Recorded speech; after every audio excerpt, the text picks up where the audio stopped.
Lovely morning. Simon Logan's deep brown voice resonated pleasantly in Libby's ears, but she had no time to reply. Kevin Batty intervened, wiping streaks of sweat from sallow cheeks. His pointy-chinned, pink-eyed face lacked only a set of stiff whiskers to complete the resemblance to an over-friendly rodent. He stood so close Libby could count the pores on his nose. "Mrs. Forest, why don't you join us?" What's more, he'd been eating garlic. About to refuse, Libby changed her mind when Simon joined the appeal. "The least we can do is offer you some of our lunch." The heady smell of still warm pastries made Libby's stomach growl. "Just an Eccles cake, then."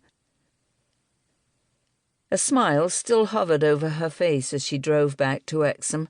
Mandy was taking the afternoon shift at the bakery, so Libby had the rest of the day free.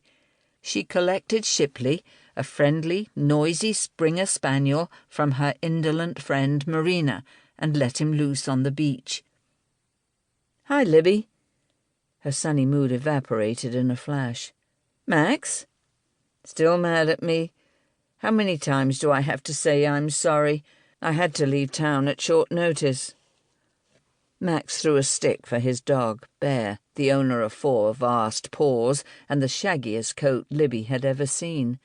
Bear loped steadily along the sand to fetch it, while Shipley raced back and forth, barking, ineffective, and wild with excitement. Max didn't look sorry.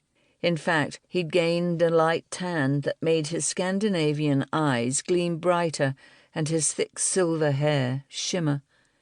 He was grinning, expecting to be forgiven. Libby exaggerated her shrug. "It's quite all right. You don't have to tell me when you go away. Anyway, it wasn't you I missed, it was Bear." Max threw the stick again. "I couldn't leave him with you. He's too big for your cottage, so I sent him off to have a little holiday with a farmer friend of mine." "Well, I'm glad he's back." Of course, Max was right. Bear had stayed at her cottage before, and the carpets had never been the same, but Libby loved the giant animal more than home furnishings.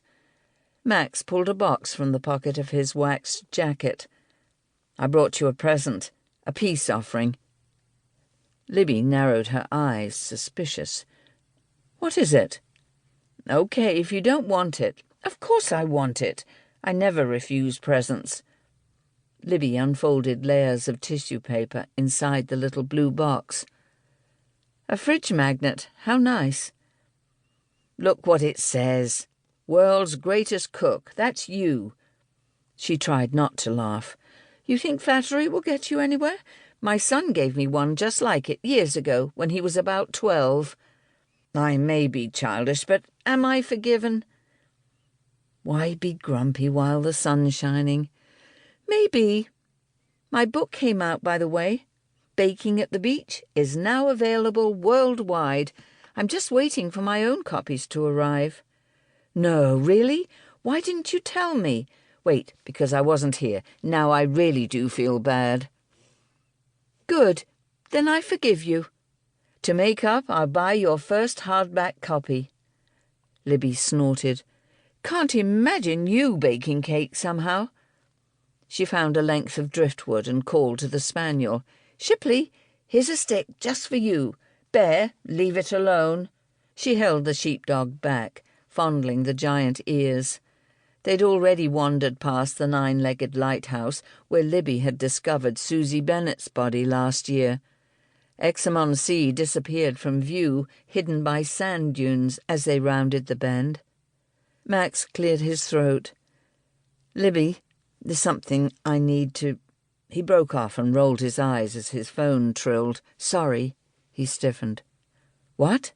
How many?" A sharp intake of breath. "I'll be there." "What's the matter?"